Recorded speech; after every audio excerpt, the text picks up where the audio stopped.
home and abroad, friends and residents of the Gambia. Once again, we devote thanks and praise to Allah for living to witness another Eid al-Fitr. With this gift of life and other divine mercies in mind, the moment should encourage us to remember and pray for the sick and seek Allah's forgiveness and mercy for those we lost during the year. Because Eid al-Fitr brings joy and renewed faith, it is an occasion to express gratitude for completing the spiritual duty of fasting during the holy month of Ramadan. In various ways, Ramadan comes with spiritual and moral lessons for our general well-being.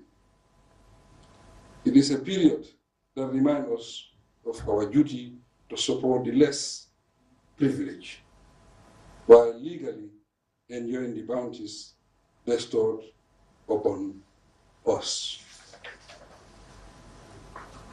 This includes those struck by calamities, such as hunger, unrest, and natural disasters.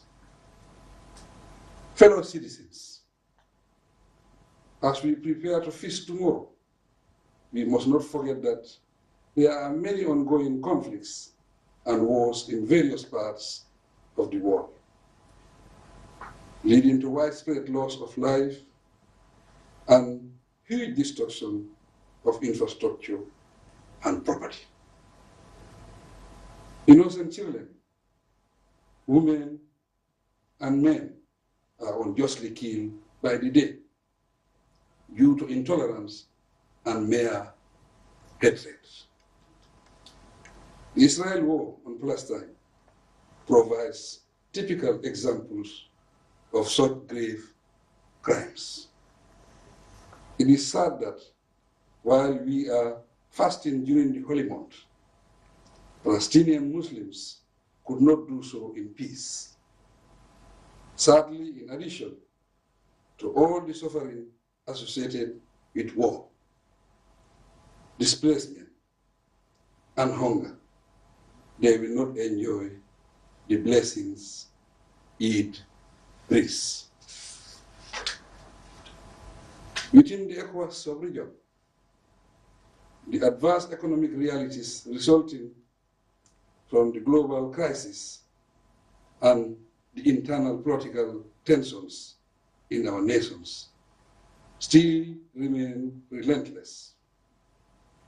Undue hostilities and social divisions characterize the sub-region because of the urge for personal gain. People fight for political advantage, not to build better communities and nations, but for personal interests. The outcome is the existing state of instability and insecurity that threaten us all. Notwithstanding the threats, it is comforting that democracy continues to thrive. We have demonstrated it here in the Gambia, and the sister republic of Senegal has remarkably preserved its political image as a democratic model on the African continent. It is manifestly clear that despite the different political approaches and beliefs people may hold, with strong institutions and respect for all the basic principles of democracy, constitutionality, peace, and stability will reign in every nation. I seize this opportunity to congratulate the new president, government, and the people of Senegal on their peaceful presidential election and transfer of power. This development highlights the importance of the successful national dialogue we held recently, It is obvious that through dialogue, we can always build consensus to sustain peace, security, and stability. My appeal to the nation, therefore, is that no matter what the circumstances are, let us keep the peace. In this regard, as a follow-up to the national dialogue and the proposed regional forums, my government will study the recommendations to incorporate them into the national IRWA program. Fellow Gambians, I congratulate the Muslim community on the occasion of the Feast of Eid al-Fitr and thank everyone for the peace, stability, and progress we continue to enjoy. In the same way, I pay tribute to the Christian community for peacefully observing Lent and Easter. Despite the rising cost of living worldwide, my government ensured that there were enough stocks of basic food commodities during both fasting periods of the two religious denominations. I must observe briefly, in the interest of our farmers, that the National Food Security Processing and Marketing Corporation, formerly GGC, bought 36,000 tons of groundnuts, worth about $1.5 billion this season. I am happy to say further that in the face of a few challenges, after guided consultations, the government made its pledge to buy groundnuts without undue prolonged payment delays.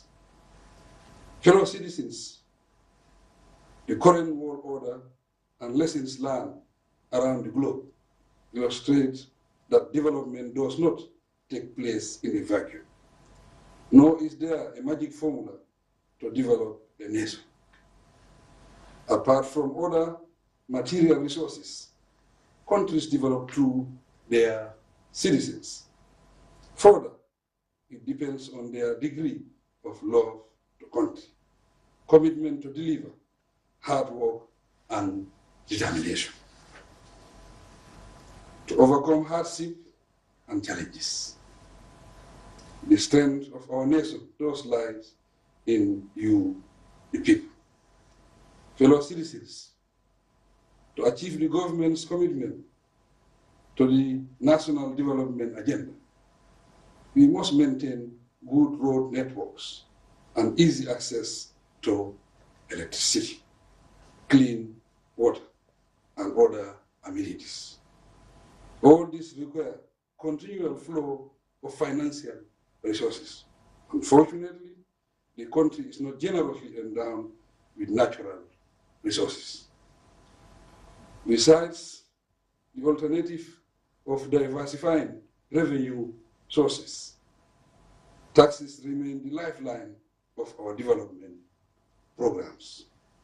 Although government does not intend to overburden you with tax increases or tax payments, we urge all taxpayers to pay tax dutifully and promptly. We promise to use the revenue wisely to build more roads, provide electricity, clean water sources, and fulfill our obligations toward enhancing lives and livelihoods. A solid revenue base is the surest guarantee to viably put our development agenda on track. Once again, I urge all of you to pay your taxes for the betterment of the country. This is the time to work harder and do better for our dear Gambia. Fellow Gambians and friends, I believe everyone here now knows that the Gambia will host the 15th edition of the Organization of the Islamic